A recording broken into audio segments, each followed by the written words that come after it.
All right. Hello, everybody.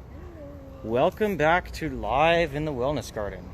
In this week's installment, we are going to be thinning out the seedlings that we sowed in the bed that we prepared last week.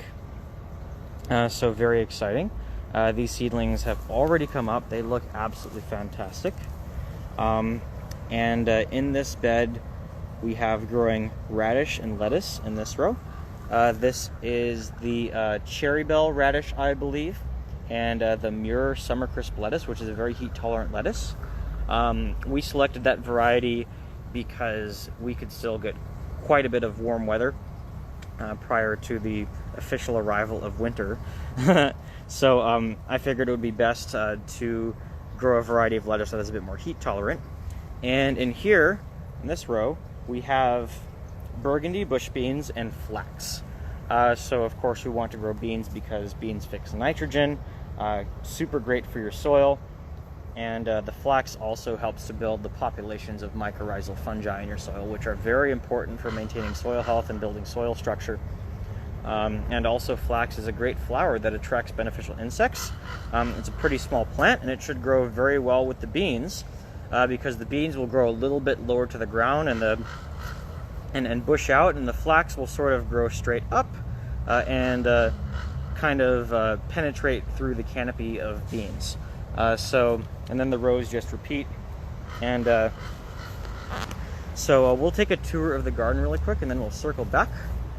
I can just show what we've been doing. So we did lay down all that mulch from the cover crops.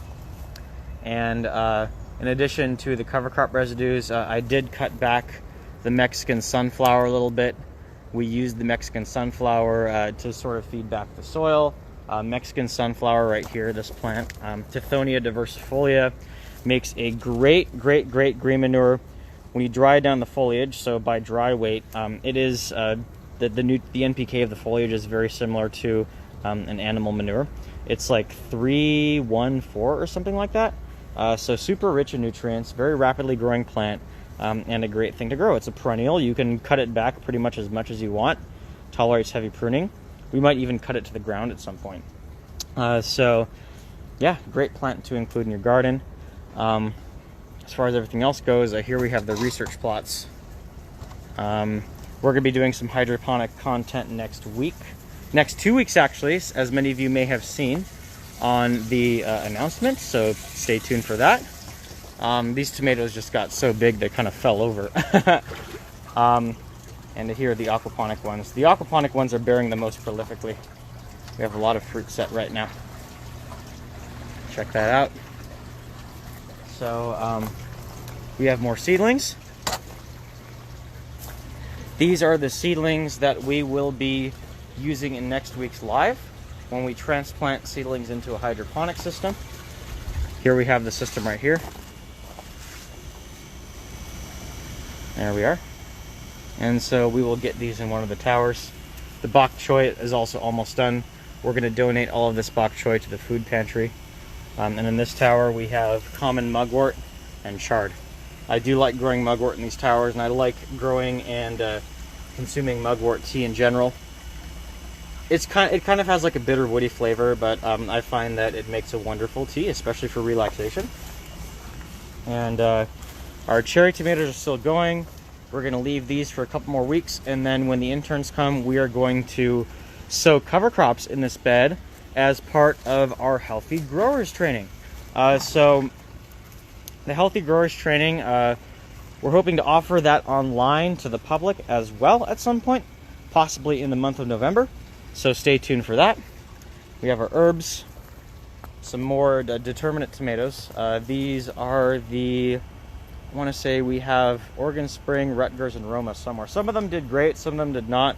These ones are doing really well because this bed does not receive direct afternoon sun, or at least the soil doesn't, so the tomato plants are not being cooked. Like these peppers over here, they have kind of been cooked, so they're a bit smaller. Then we have our corn. This got blown over a bit by the wind, but we do have quite a bit of corn on here. That's very exciting. So looking forward to harvesting this sweet corn. And in the back here, we have the moringa. The moringa is absolutely massive. Look at that. Look at how big these trunks are. It's incredible. Huge plant. Look at that.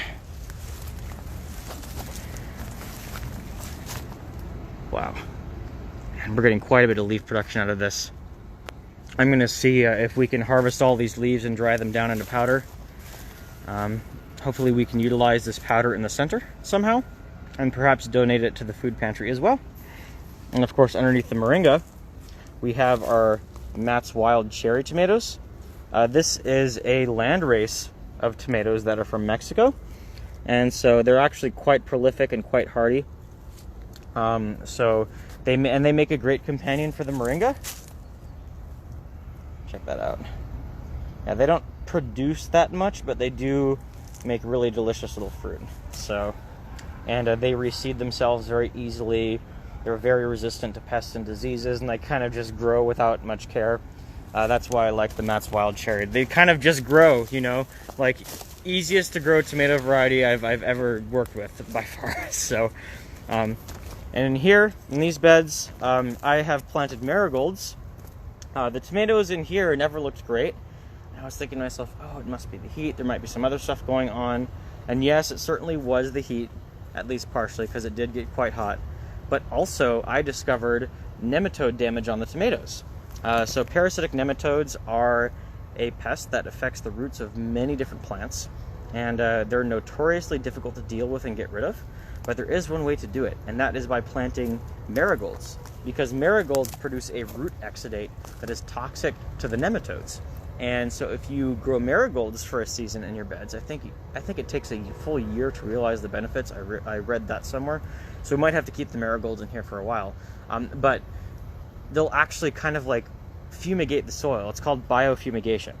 So they will get rid of the nematodes, and then we can grow vegetable crops in here again. So hopefully the seedlings come up.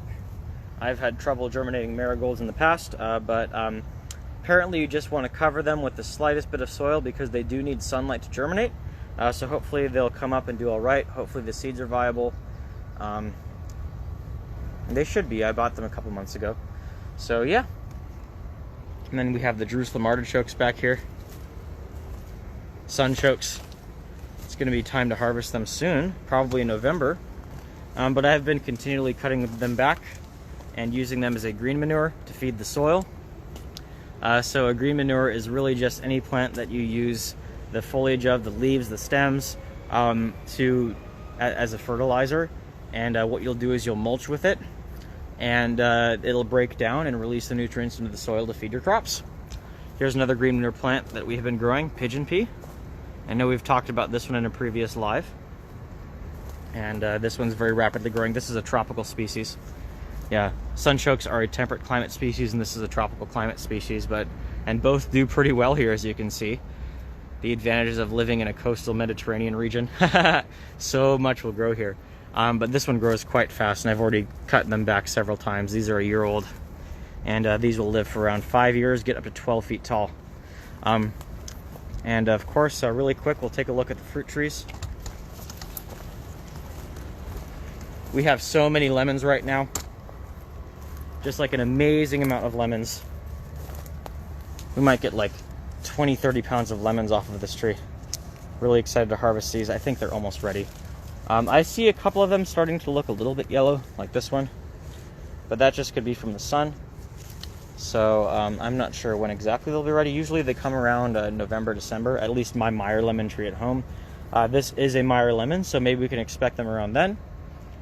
And then this tree is probably going to need a little haircut because things are getting a bit chaotic here. The lime tree has been very prolific as well.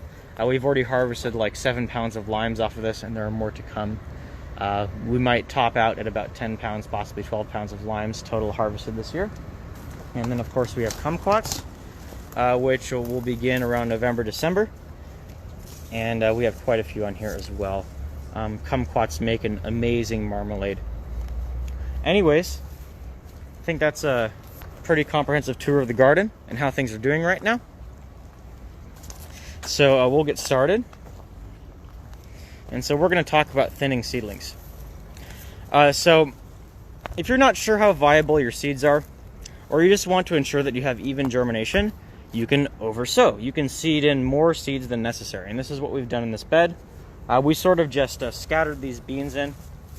And this is way too dense. This is way too high of a density to grow beans in. I think we're going to leave the beans in a little bit longer and not thin them out quite yet. But we certainly can thin out the radishes. And I think I sowed 2 to 3 seeds per spot. They are a 2-inch spacing, and then I sowed in some lettuce every couple radish spots, I guess you could say. The idea, it's sort of like succession planting here.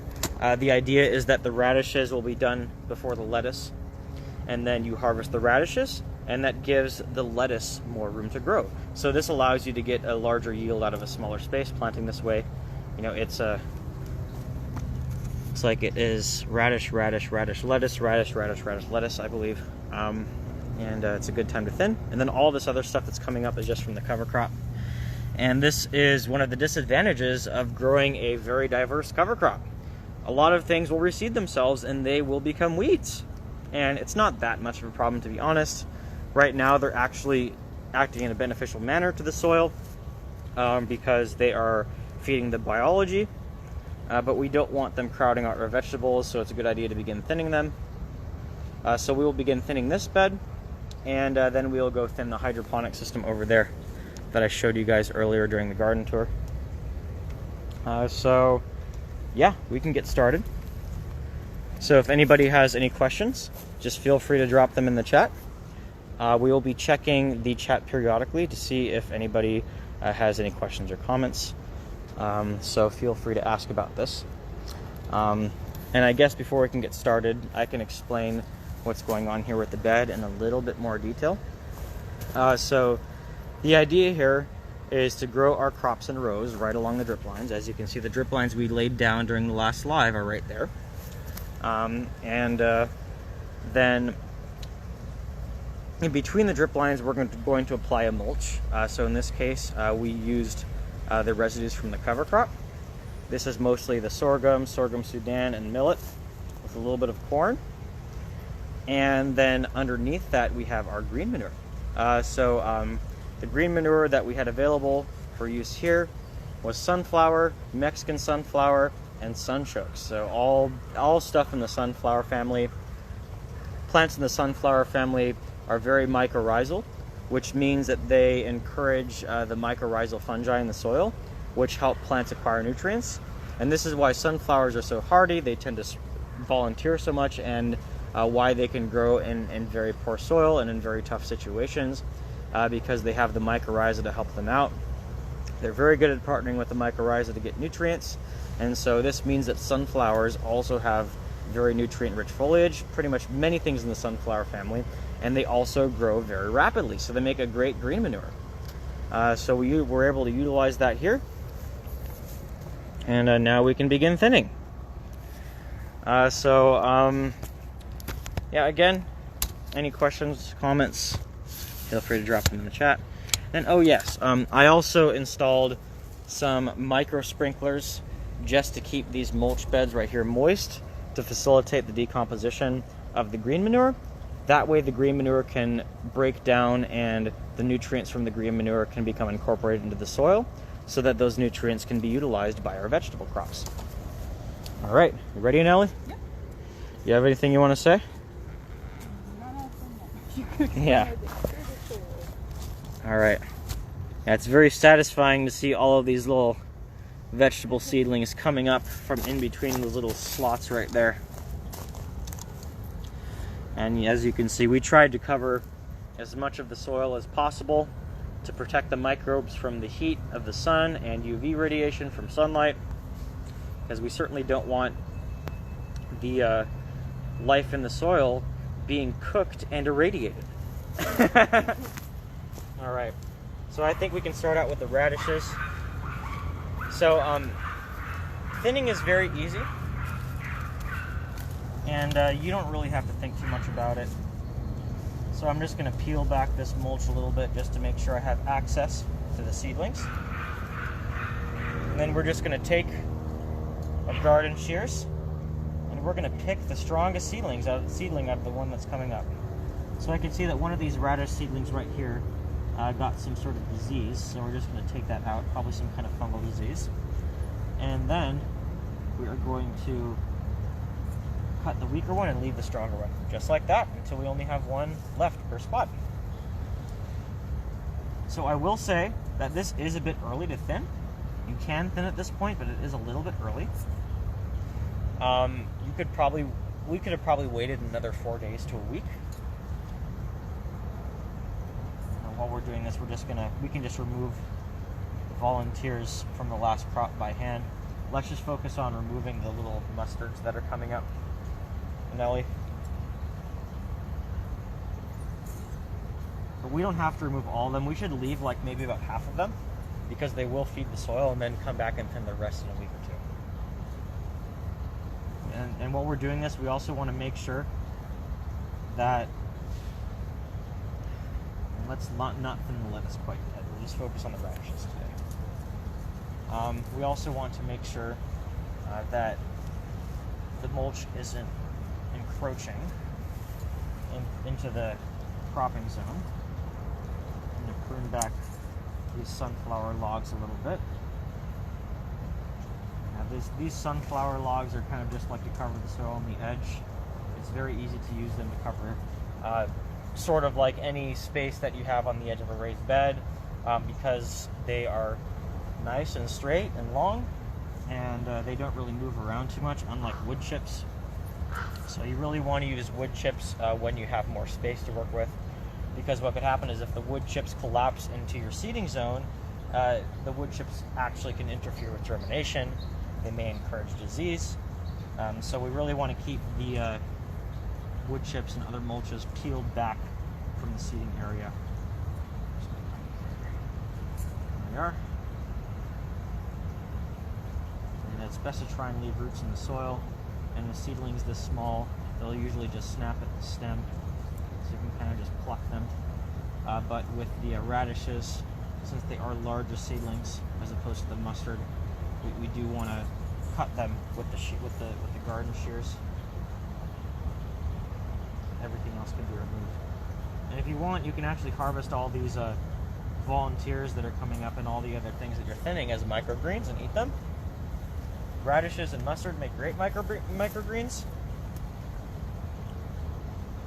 just going to pluck these.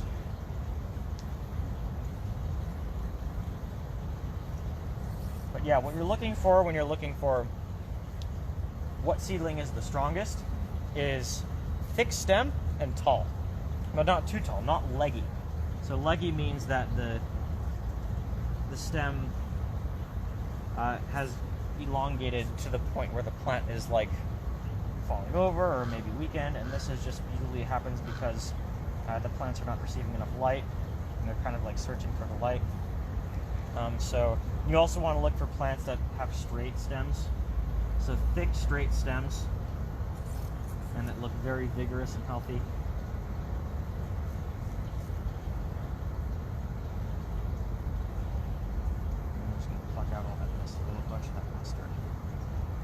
There is a lot. Yeah, anything like mustards especially reseed themselves so easily, and mustards are known for being invasive in California as well. Certain species of mustard, especially black mustard, which is, yes, used to make mustard, but it's also very invasive here. It was introduced by the Spanish in the 1700s. And it's a massive fire hazard. But the Florida broadleaf mustard that is coming up here is derived from yellow mustard, which I believe is not invasive here.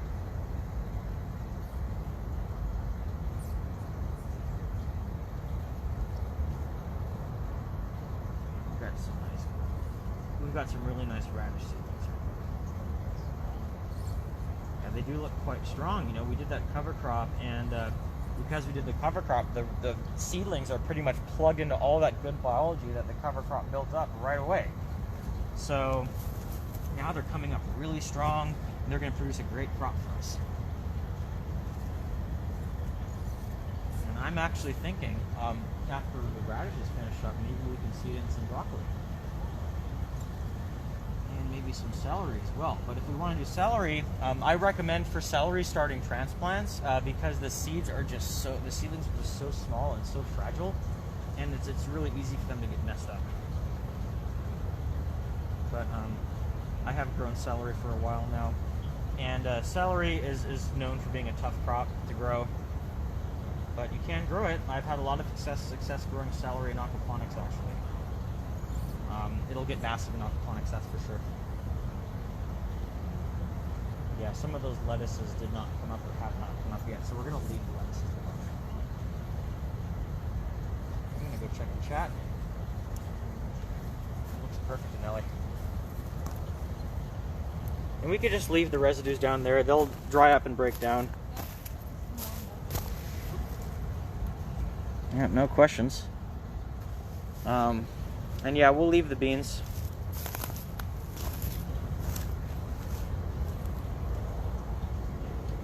I'll probably come through and thin the beans on Tuesday.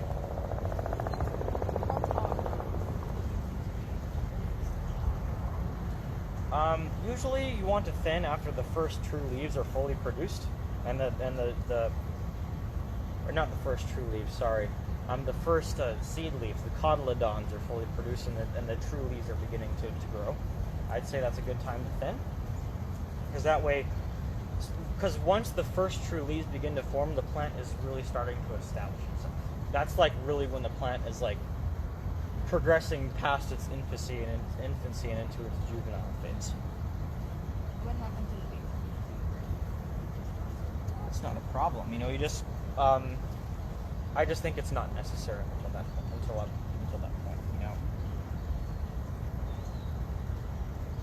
And plus, like, if you wait a little bit longer, then you get more stuff to use as green manure. So it looks good. I could probably pluck out a couple more of these mustards in here. They're coming up wherever they can, you know.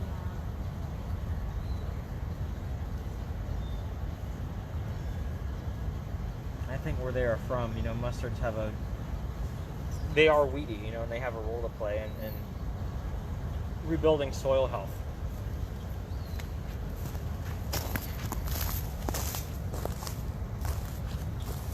Anyways, let's move on to here.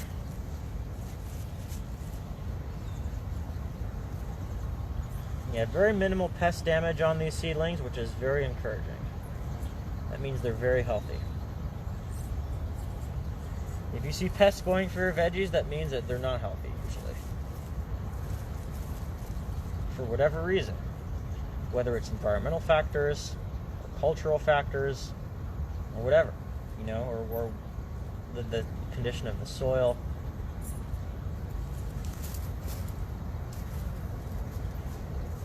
Pests don't appear for no reason. It's not just because they're hungry. There's a problem.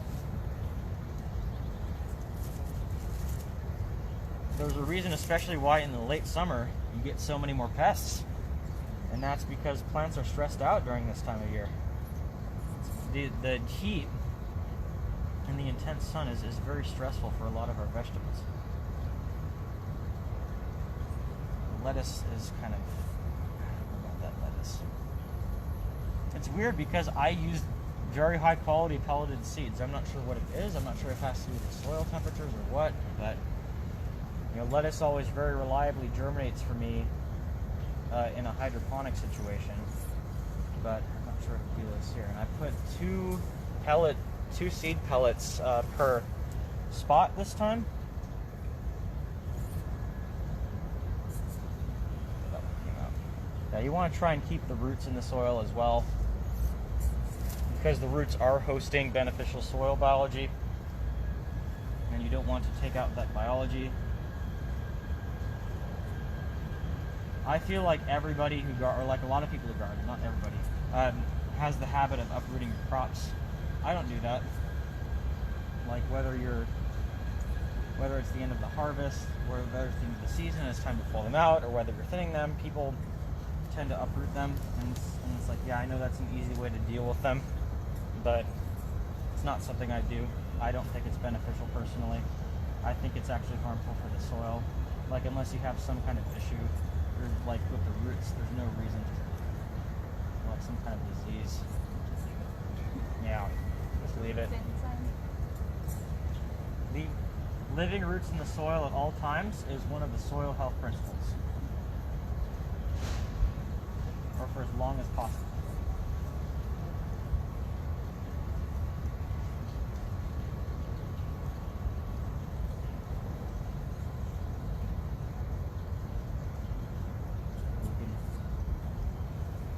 You can actually identify what family a plant is from by looking at the cotyledons, the seed leaves. So anything in the cabbage family has heart-shaped seed leaves. That's how you know. Things in the aster family, sunflowers, lettuce, all that good stuff, it's a very big family, will have ovoid leaves. I'm not sure what family flax is in, I don't remember. You could pretty reliably identify the family of a plant by looking at the shape of the seed leaves, yeah, but it's not always the case because sometimes things look very similar. But especially with certain things, like anything in the cabbage family is very easy to identify.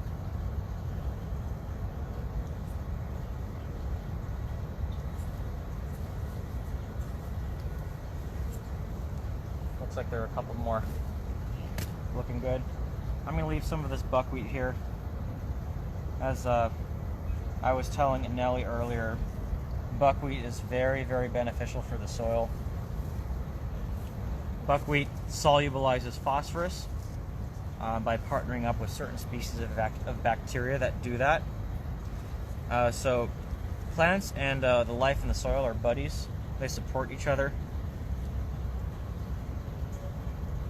And they kind of like work together as a single unit, as a single system. And that's why it's really important to maintain soil health and to keep your soil biology protected and happy. Because then your soil biology can do something like make phosphorus available when it is working with a plant like buckwheat. Or it might be able to fix nitrogen when it's working for a plant like beans, or it might be able to improve soil structure when it's working with grasses, sunflowers, or whatever, you know? And that's what the cover crops did for us, and that's why our seedlings are coming up so strong and so healthy, because the cover crops just supercharge the soil biology, and then these new seedlings are pretty much just plugging right into it right away. And so now our populations of beneficial microbes, of mycorrhizal fungi in this bed are very high, and they're giving these plants a nice head start. I mean, I was shocked to see how quickly these beans are developing. They were like half the size yesterday. Yeah, they were. Yeah, when I saw them on Monday, They weren't even up yet. No, they weren't. The only thing that were coming up were the radishes. They were still pretty small too. Yeah, and radishes are known for being super fast. Yeah. But you know, even these beans, like, and yeah, I think maybe if we have time we can start thinning these a little bit, like a couple of them. But I want to get over to the hydroponic system after this and demonstrate how to thin that out.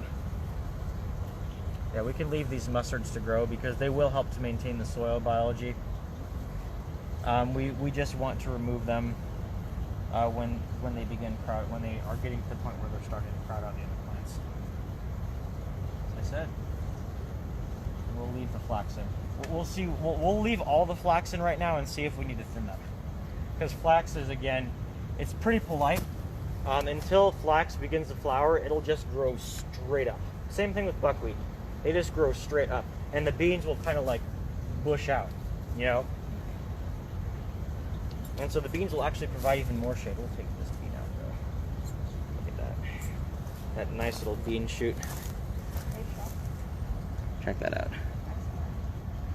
Very nice looking bean shoot. You can just throw it on top of there.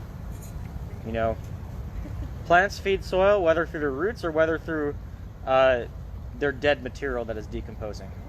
And why don't we pull out a couple more of those mustards over here, Anelli, on that side. Yeah. They're coming up pretty dense right there.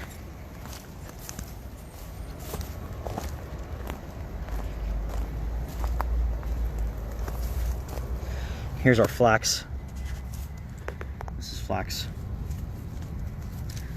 Beans. And the mustards are these little guys with the heart-shaped leaves. See the difference between the radish and the mustards?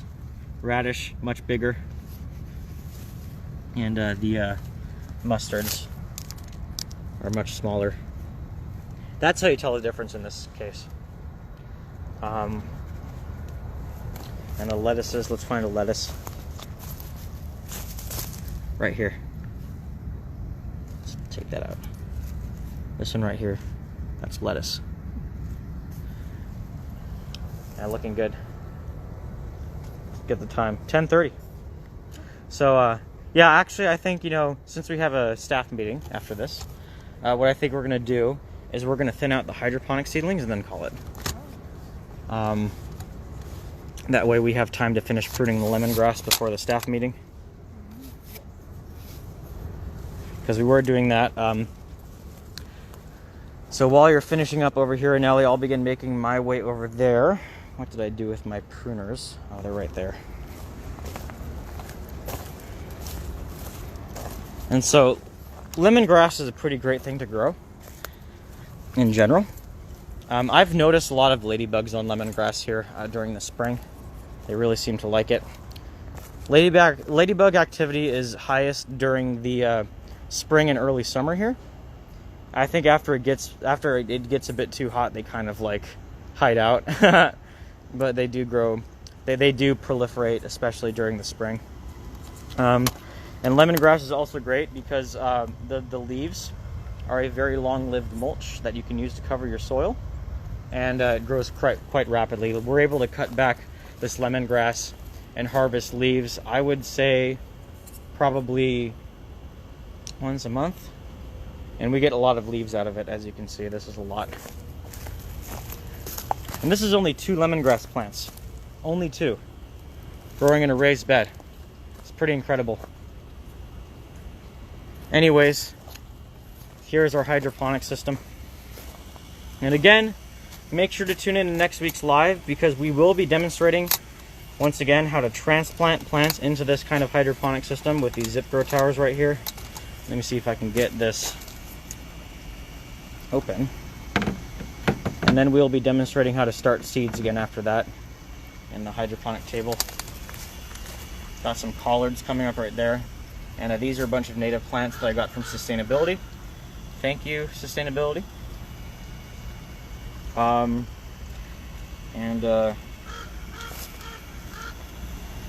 Just sowed in some marigolds yesterday for the biofumigation.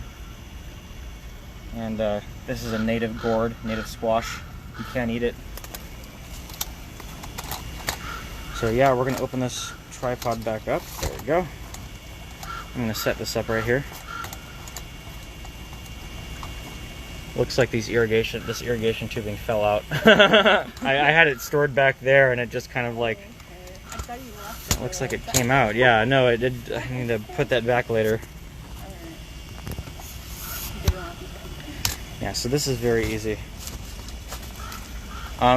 So when it comes to hydroponic systems or aquaponic systems and transplanting, you know, normally we'll start our seeds out like this in our trays.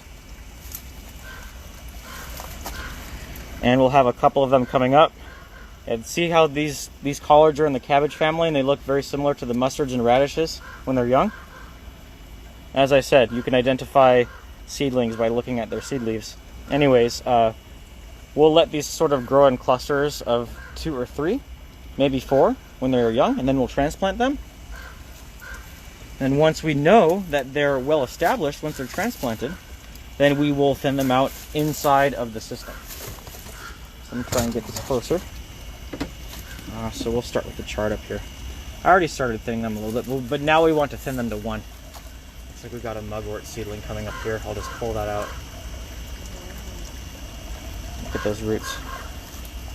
Check that out.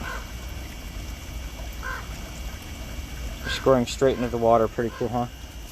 Hydroponics, aquaponics, really awesome technologies. So we're just going to pull this up very gently and clip it at the base. That's it. This one's a bit more chaotic. There's a lot more going on here. More seedlings. So we want to keep the one, we want to look for thick stems, straight stems, vigorous growth. Let's take all the other ones out. And you have to just use your best judgment here when selecting the strongest one. This one is kind of, this will right, and they will right themselves if they're a bit crooked. You don't need to worry too much. I think we're out of frame here. Yeah, there we go. That's better. They will right themselves if they're a bit crooked. Unfortunately, the lighting isn't too good here. I'll reposition the camera so that it auto adjusts when we are going to do the mugwort. So this is charred. The roots in on the other seedlings you're putting out. What's that? I say you're still leaving the roots in. Yeah, we're leaving the roots in. You don't, in this case in hydroponics, you don't have to worry much about biology. I mean, this is organic hydroponics, so you are worried about biology to an extent. But in this case, you just want to leave the roots in so that you don't disturb the plants, the root systems of the plants that are already established, and the ones you want to keep. So here's our mugwort. Wonderful, wonderful medicinal herb. As I said before, I love my mugwort tea very much. So let's find the strongest one here. Looks like that one. What's that? I say you're making some right now. Making what? Some mugwort tea. Yeah, I am drying some mugwort. It takes a while to dry, about a week. And this is the European mugwort. We do have a native variety of mugwort as well, California mugwort, known to the Tongva people as Quioche, and the Chumash as Moluche. I hope I did not butcher those names. But I actually do like the aroma of the native variety a lot better. I mean, this one's very woody. The native variety is more aromatic. This kind of just is earthy and woody, and the native variety is extremely aromatic. And we did have that post last week about the California mugwort. Yeah, here we go. And so all these residues, what do we do with these? These can be food for our fruit trees. Let's keep moving. This camera needs to be tightened. There we go. These tripods, I swear, sometimes.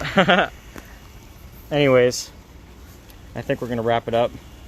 Our meeting is very soon, and we need to prepare. So, all right. See you later, everybody. Thanks everyone for joining. I'll see you next week. See you next week. We're going to be talking hydroponics, so stay tuned for that. If you're interested in doing hydroponics at all, or are doing hydroponics and want to learn more about it, make sure to tune in. Thank you again for joining us, and we will see you next time. Bye.